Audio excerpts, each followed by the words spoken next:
Hello everyone, welcome back Civil Mantra. आप सभी का फिर से सिविल मंत्रा यूट्यूब प्लेटफॉर्म पे मैं राकेश कुमार स्वागत करता हूं। आज हम बात करने वाले हैं फ्लोनेट की, जिसमें हम देखेंगे कि फ्लोनेट एन आइसोट्रॉपिक के लिए किस तरीके से लाप्लास ने फॉर्मूला दिया हुआ है। इसके बाद हम यहाँ पे बात करने वाले हैं आज कि पाइपिंग क्या होती है, अपलिफ्ट प्रेशर्स क्या होते हैं और क्विक सैंड कंडीशंस क्या होते हैं। इन सारी चीज़ों के बारे में हम बात करने वाले हैं। तो सबसे पहले समझते हैं फ्लोनेट। प्रीवियस लेक्चर्स में हमने बात किया था कि फ्लोनेट क्या थे। अब यहाँ पे बात कर रहे हैं किसकी, फ्लोनेट की। देखिए, फ्लोनेट का मतलब क्या है कि जैसे हमने बताया था कि फ्लोनेट मीन्स क्या था। देखिए, फ्लोनेट फ्लोनेट का मतलब ये था कि हम सीपेज को अलाउ कर रहे थे। यहाँ पे हम बात करने वाले हैं 2D की, यानी 2 dimensional, X and Y direction में। देखिए, फ्लो नेट का मतलब क्या था कि to allow water to flow, यानी वाटर को जब हम फ्लो करने के लिए बोलते हैं तो उसके लिए हम क्या कर रहे थे, फ्लो नेट खींच रहे थे, डायग्राम खींच रहे थे, ठीक है, सीपेज के लिए। अब यहाँ पे हम क्या कर रहे हैं कि 2D के लिए, यानी 2 डायमेंशनल के लिए हमें यहाँ पे क्या करना पड़ेगा, एक फॉर्मूले को डिराइव करना है। कैसे सर? आप बता रहे थे कि ये मान लेते हैं कोई सॉइल मास है, लेट अस सपोज ये क्या है, सॉइल मास है। अब हमने क्या किया कि इसमें वाटर का लेवल मान लेते हैं यहाँ पे फ्लो कराया, और यहाँ पे वाटर का लेवल कुछ इस तरीके से यहाँ पे है। अब हमने ये कहा कि मान लेते हैं h हाइट पर ये वाटर है और वाटर को हमने इसमें फ्लो कराया। तो मैंने बताया था कि वाटर क्या करेगा, भागने की कोशिश करेगा, इधर जाएगा, इधर जाएगा, इधर जाएगा, यानी इस वाटर्स क्या होगा, रैंडमली इधर उधर भागेगा पानी, सॉइल के अंदर पानी। तो हमने क्या कहा कि ये जो भाग रहा है ना, इसको 2D मानो, या तो x डायरेक्शंस में मानो या तो y डायरेक्शंस में। हमने क्या कहा कि जो मूवमेंट ऑफ वाटर है उसको क्या डालो, उसको ये करो कि उसको x डायरेक्शंस और y डायरेक्शंस में कंसीडर करो। क्यों कंसीडर करो? इसलिए क्योंकि इसके लिए हमारे पास एक फॉर्मूला निकल के आता है, जो क्योंकि हम बात 2D की कर रहे हैं तो x और y की करेंगे। अब देखिए, इसके बाद हमें निकल के आता है क्या, सीपेज इक्वेशन। मतलब क्या है कि x और y के लिए हमारे पास एक सीपेज इक्वेशन आता है, जिसको हम लाप्लास इक्वेशंस भी कहते हैं। कौन सा इक्वेशन आता है, del square h upon del x square, यानी ये एक्स स्क्वायर में जो ये h क्या है, ये हमारी हाइट है, और x क्या है, डायरेक्शंस की बात हो रही है, plus del square h upon del Y square is equal to 0। ये हमारे पास क्या आ जाता है, एक फॉर्मूला आता है, लेकिन ये किसके लिए है, ये एन आइसोट्रॉपिक के लिए नहीं है। ध्यान से समझेंगे, flow net in an isotropic, ये आइसोट्रॉपिक के लिए। हमने पहले किसको निकाला, पहले हमने आइसोट्रॉपिक के लिए क्या निकाला, यहाँ पे फ्लो नेट इक्वेशन निकाला, या सीपेज इक्वेशन जिसको हम कह रहे हैं। इस इक्वेशन को, सीपेज इक्वेशंस को हम लाप्लास इक्वेशन भी कहते हैं। ध्यान से समझेंगे, लाप्लास इक्वेशन भी कहते हैं, ठीक है। यानी सर आपने ये कहा कि जब हम एक्स एंड वाई डायरेक्शंस में मूवमेंट कराते हैं 2D के लिए, तब हमारे पास सीपेज इक्वेशन आती है del square h upon del x का square plus del square h upon del y का स्क्वायर इज इक्वल टू 0 होता है, ठीक है। यानी इन दोनों जो डायरेक्शंस का जो समीशंस है वो कैसे आते हैं, वो 0 के बराबर आ गए। अब समझते हैं। अब हमने ये कहा कि ये तो आइसोट्रॉपिक के लिए है, लेकिन हमें एन आइसोट्रॉपिक के लिए फाइंड आउट करना है, लेट अस सपोज। तो हम क्या करते हैं, फॉर, यहाँ पे लिखते हैं कि फॉर एन आइसोट्रॉपिक,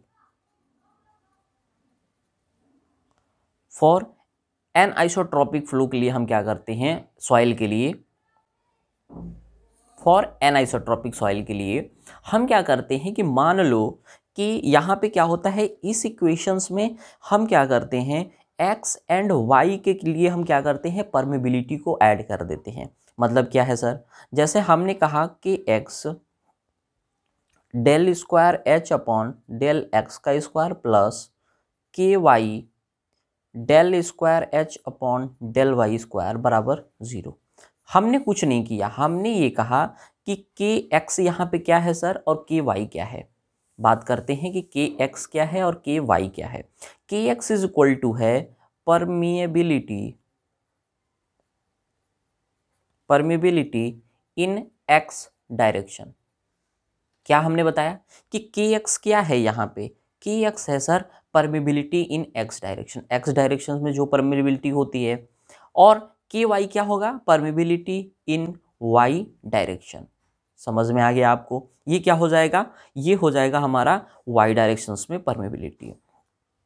देखिए इसी को, जो ये इक्वेशन आया है, इसी इक्वेशंस को हम क्या बोलते हैं? इसी को बोलते हैं द ग्राफिकल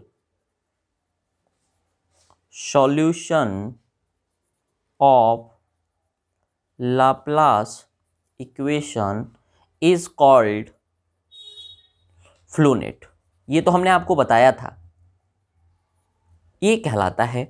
अब इसका मतलब क्या हुआ सर? मतलब क्या है इसका? कैसी बात कर रहे हैं आप? कौन सा ग्राफ की बात कर रहे हैं? तो आप सबसे पहले थोड़ा सा थ्योरी भी देखिए, क्योंकि सेमेस्टर्स के लिए यहाँ से क्वेश्चंस बनते हैं। देखेंगे, अगर आप बात करते हैं तो सबसे पहले यहाँ पे देखेंगे, ठीक है ना। वीडियो को पॉज करके एक बार आप अपने से रीड भी कर सकते हैं, ठीक है ना, आपके लिए कंटेंट मिल जाएगा यहाँ से। देखिए, let us now consider the case of an isotropic flow medium. K X और के वाई आपस में बराबर नहीं है। अगर बराबर हो जाएंगे तब तो के एक्स दोनों जगह हो जाएंगे।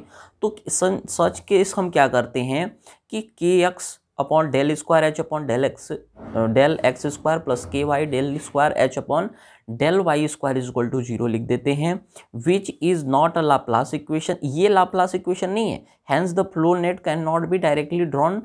फिर हम इसको कैसे लिख सकते हैं? कुछ इस तरीके से भी लिख सकते हैं। हमने क्या कहा? हम कुछ इस तरीके से क्या कर सकते हैं? लिख सकते हैं, ठीक है ना। जब हम के एक्स परमिबिलिटी को हटा देते हैं तब लाप्लास इक्वेशन बनता है, लेकिन जब हम परमिबिलिटी को यहाँ पे इनटू किए हैं तो ये हमारा लाप्लास इक्वेशन नहीं कहलाता है। इस बात को ध्यान रखेंगे। अब आप कह रहे थे सर कि फ्लो डायग्राम की, यानी आप बात कर रहे थे कि किस तरीके से हम इसका क्या करते हैं, इसको ड्रॉ करते हैं, ठीक है। देखिए, जैसे अगर बात करें, सबसे पहली बार एन आइसोट्रॉपिक कंडीशंस के लिए ध्यान से सुनेंगे, बहुत अच्छे से सुनेंगे, ये एग्जाम में आएगा। एन आइसोट्रॉपिक फ्लो अगर हो रहा है तो जब हम उसका एक्चुअल में सेक्शन, यानी उसका जब भी हम क्या करने वाले हैं, वहाँ पे हम ग्राफ खींचने वाले हैं, तो वो कैसा होता है? हम ये मान के चलते हैं कि हमारा जो सेक्शन है वो रेक्टेंगुलर है, ठीक है। अब देखिए यहाँ पे क्या हो रहा है कि इस तरीके से हम क्या कर रहे हैं, जो इसके प्रेशर्स हैं उसको हम क्या कर रहे हैं, इक्विलेटरल, यानी हमने बताया था ना इक्विलेटरल्स। और हमने बताया था कि जैसे यहाँ पे फ्लो नेट को हमने क्या किया था, हमने इसको क्या किया था, अलग अलग कैटेगराइज में इसको अलग अलग बांटा हुआ था। जैसे अगर मैं बात करूं, जैसे हमने आपको बताया था कि सर इसको हम अलग अलग क्या करते हैं, अलग अलग फॉर्म में इसको ड्राइव करते हैं। देखिए यहाँ पे देखिए, हमने क्या, यही तो है, हमने आपको बताया था, यही तो था हमारा। जब फ्लो हो रहा था तो हमने ये कहा कि इक्विपोटेंशियल लाइन और ये हमारी हॉरिजॉन्टल वाली कौन सी हो जाएगी, ये हमारी फ्लो लाइन है। तो यहीं पे तो ये चीज़ें हैं, यानी हमने कहा कि ये सारी लाइन कौन सी है, फ्लो लाइन है। और ये हमारी कौन सी लाइन है, ये वाली इक्विलेटरल हमारा लाइन है, ठीक है ना। तो इसी के थ्रू हम क्या करते हैं, सॉइल्स के जो हमारे क्या होते हैं, फ्लो होते हैं, उसको इस तरीके से एक्चुअल सेक्शंस में हम ट्रांसफॉर्म कर देते हैं, ठीक है।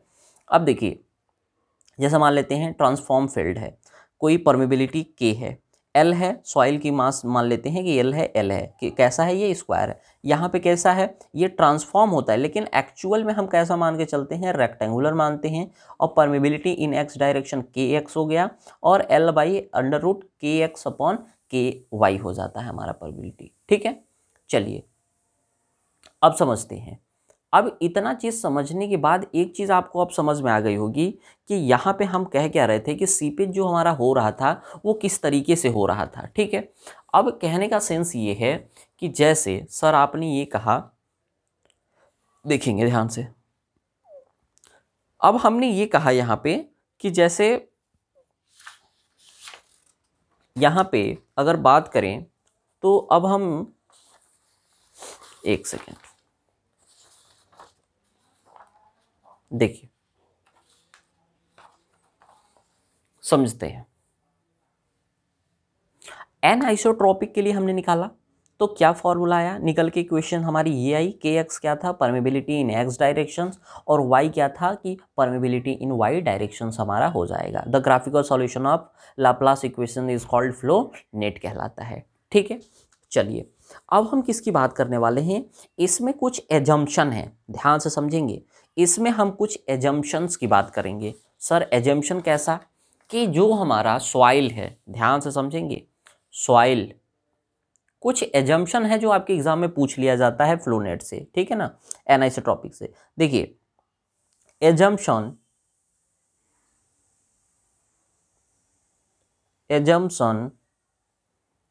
इन लाप्लास इक्वेशन का मतलब क्या है?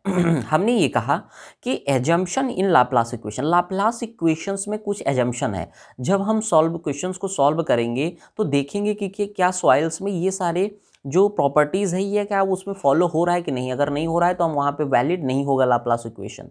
हमने कहा सबसे पहले कि जो सॉइल है वो कैसी होनी चाहिए, ध्यान से समझेंगे। सॉइल होमोजीनियस होना चाहिए, होमोजीनियस होना चाहिए, सैचुरेटेड होना चाहिए, और क्या होना चाहिए, आइसोट्रॉपिक होना चाहिए। इस बात को ध्यान रखना पड़ेगा। लाप्लास इक्वेशन तभी वैलिड है जब यहाँ पे ये हमने यहाँ पे लिखा अभी, ये सारी चीज कंडीशंस को वो क्या करे, फॉलो करे, ठीक है। दूसरी चीज जो हमारा डार्सी लॉ था, डार्सी लॉ वो वैलिड होना चाहिए, ठीक है, भी प्रोपोर्शनल टू आई। तीसरा जो है कि जो सॉइल मास है वो इनकम्प्रेसिबल होना चाहिए, इनकम्प्रेसिबल होना चाहिए। और फोर्थ जो फ्लो ऑफ वाटर है, यानी जब हम क्या कर रहे हैं, लाप्लास इक्वेशन तभी होगा जब हमारा फ्लो कैसा होगा, लेमिनार होगा। आप लोग इंजीनियर हैं और इसको कैसे एक पेज में लिखना है आप लोग जानते हैं अच्छे तरीके से, ठीक है। अब बात करते हैं किसकी, अब बात करते हैं हम, अगला जो टर्म्स हमारा आने वाला है that is very very important, और हम उसको बोलते हैं क्या, हम उसको बोलते हैं पाइपिंग, ठीक है। अब हम बात करते हैं किसकी, पाइपिंग की, ठीक है।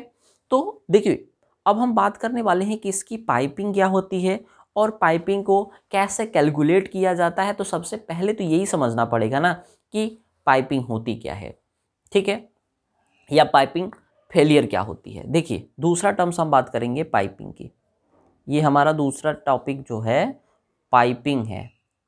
सर सॉइल में पाइपिंग क्या होती है, ठीक है, पाइपिंग फेलियर होती है एक तरह से, पाइपिंग फेलियर। अब देखिए कि सॉइल्स क्या है, कि मान के चलिए ध्यान से समझेंगे इस बात को, कि जैसा मान लीजिए कि ये हमारा क्या है, सॉइल मास है, लेट अस सपोज ये सॉइल मास है। इस सॉइल मास से कुछ ना कुछ प्रेशर आ रहा होगा नीचे, जाहिर सी बात है।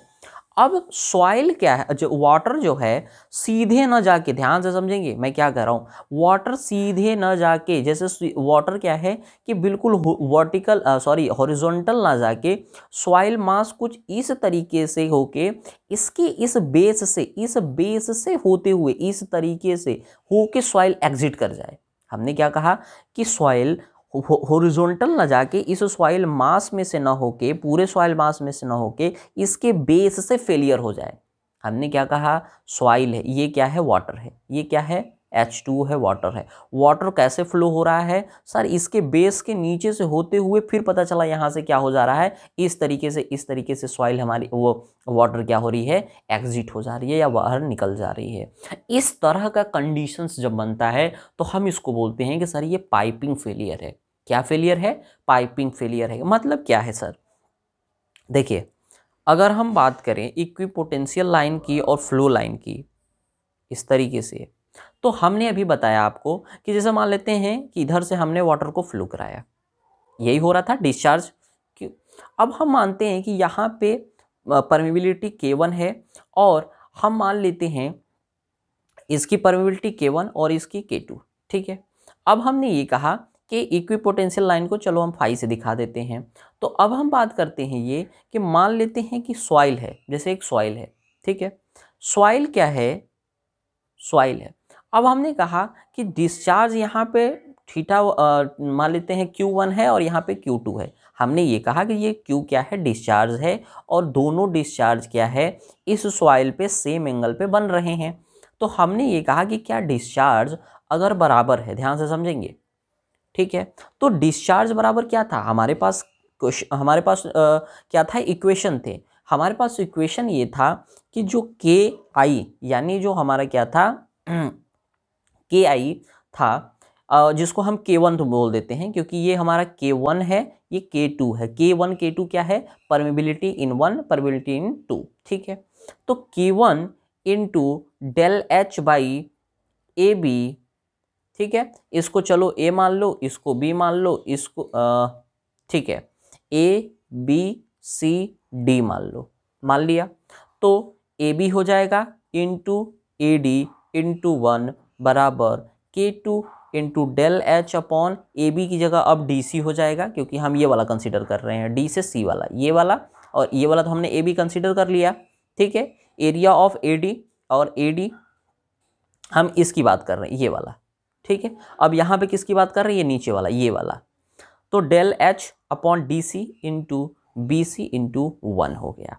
अब हमने ये कहा कि डेल एच और डेल एच क्या होने वाला है? यहाँ पे कटने वाला है। ये दोनों कट जाएंगे। क्यों कट जाएंगे? क्योंकि यहाँ पे अभी हमने बताया कि हमने हमारा जो कंडीशंस है वो क्या है, दोनों के लिए सेम है, ठीक है। तो यहाँ से बेसिकली जो हमारे पास K1 कॉट थीटा 1 बराबर K2 कॉट थीटा 2 बचता है, और हमें यही तो फाइंड आउट करना था, K1 अपॉन K2, हमें यही तो फाइंड आउट करना था, K1 अपॉन K2, यानी परमेबिलिटी इन 1 और परमेबिलिटी इन 2, K1 K2 जो होगा वो tan थीटा 1 के और tan थीटा 2 के बराबर होगा। ये होता है हमारा पाइपिंग फेलियर्स का इक्वेशंस, ठीक है। तो इस तरह के फेलियर्स को हम क्या कहते हैं? इस तरह के फेलियर्स को सर हम बोलते हैं पाइपिंग फेलियर के नाम से जाना जाता है। समझते हैं इसको भी एक बार थोड़ा सा कि कैसे क्या हो रहा है। देखिए इसको भी समझते हैं। आप वीडियो को पॉज करके रीड भी कर सकते हैं, एग्जाम के लिए बहुत बेनिफिशियल हो जाएगा आपके। देखिए अंडरमाइनिंग, देखिए हम पाइपिंग फेलियर की या एक्सिट ग्रेडियंट की बात कर रहे हैं। देखिए undermining of the subsoil start from the tail end of the work. कहाँ से स्टार्ट होता है? टेल एंड से, ठीक है। It's begin at the surface due to residual forces of seepage water at this end being is excess of the restraining forces of subsoil which tends to hold the latter in position. देखिए यहाँ पे कहने का sense ये है कि यहाँ पे क्या हो रही है कि जो रेसिड्यूल फोर्सेस होते हैं सीपेज फोर्स में, वो क्या है, उसके बेस यानी उसके इंड्स वाले से पार्ट से क्या होता है, वाटर क्या होते हैं, फ्लो कर जाते हैं, ठीक है। फेलियर होता है, वाटर फेलियर, और इसी को हम क्या बोलते हैं? पाइपिंग फेलियर के नाम से जानते हैं। आप वीडियो को पॉज करके एक बार इसे रीड कर लीजिएगा, डेफिनेटली आपकी ये बहुत काम आने वाला है, ठीक है। According to the common accepted idea, this undermining is supposed to result from what is known as piping, that is the erosion of the subsoil by high velocity of flow of water through it, ठीक है। I hope आपको समझ में आ गया होगा। Theory है, बाकी concept मैंने बता दिया है आपको। अब यहाँ पे अगर बात करें तो मोस्टली चीज़ें हमारी जो यूनिट सेकेंड की थी वो पूरी हो चुकी हैं। अब यहाँ पे बचता क्या है? यहाँ पे बचता कुछ नहीं है। और अगर बात करें कि छोटे छोटे टर्म्स की, तो छोटे छोटे टर्म्स को भी हमने यहाँ पे मोस्टली चीज़ों को बता ही दिया है, ठीक है ना। एग्जिट ग्रेडियंट क्या होता है, पाइपिंग क्या होती है, ठीक है। तो अब हम बात करने वाले हैं किसकी? यहाँ से थोड़ा सा बात कर लेते हैं हम किसकी? एग्जिट ग्रेडियंट की, ठीक है ना। एग्जिट ग्रेडियंट के बारे में थोड़ा सा बात कर लेते हैं। पाइपिंग में एग्जिट ग्रेडियंट की बात करते हैं। देखिए इसका मतलब क्या है?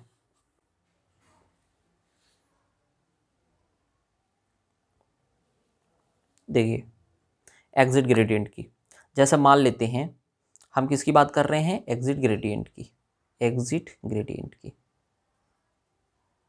एग्जिट ग्रेडियंट की, एग्जिट ग्रेडियंट की।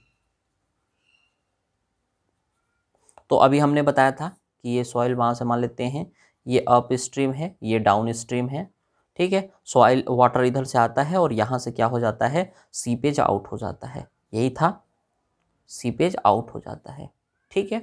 अब मान लेते हैं कि यहाँ पे ग्रेडियंट क्या है? आई है। ग्रेडियंट कैसा है? आई है। तो एग्जिट ग्रेडियंट जो होता है ना, एग्जिट ग्रेडियंट, ये लगभग किसके बराबर होता है? एग्जिट ग्रेडियंट लगभग बराबर होता है क्रिटिकल ग्रेडियंट के। सर आप क्या कह रहे हैं कि जो एग्जिट ग्रेडियंट होती है वो किसके बराबर होती है, ये क्रिटिकल ग्रेडियंट के बराबर होती है। ठीक है, तो एग्जिट ग्रेडियंट की वैल्यू जो है ना वो अलग अलग होती है अलग अलग सॉइल्स के लिए, यानी ठीक है ना। तो जैसे अगर हम बात करें यहाँ पे, जैसे फैक्टर ऑफ सेफ्टी की अगर बात करें तो फैक्टर ऑफ सेफ्टी जो होता है को फाइन ग्रेन के लिए वो 6 से 7 होता है। यहाँ पे फाइन ग्रेन के लिए मतलब क्या है कि हम फैक्टर ऑफ सेफ्टी भी लेके चलते हैं। फाइन ग्रेन के लिए कितना 6 से 7 लेते हैं और कोर्स ग्रेन के लिए 3 से 4 लेते हैं। फैक्टर ऑफ सेफ्टी की अगर बात करें तो 3 to 4 कोर्स ग्रेन सॉइल के लिए हम लेते हैं, कोर्स ग्रेन सॉइल के लिए। तो इस तरीके से हम क्या लेके चलते हैं, इस तरीके से हम आगे लेके चलते हैं फैक्टर ऑफ सेफ्टी को। तो आई होप आपको समझ में आया होगा। मोस्टली हमने यूनिट सेकंड की जितनी भी चीज़ें थी, मोस्ट इम्पॉर्टेंट जितनी भी चीज़ें थी सबको हम लोगों ने कवर कर लिया है। इसमें कुछ बचा नहीं है जो आपके एग्ज़ाम्स के लिए के पॉइंट्स अभी उससे बचा हो। ठीक है, बाकी जितनी भी चीज़ें कवर हुई हैं बस उसको आप एक बार डेफिनेटली आप कहीं ना कहीं से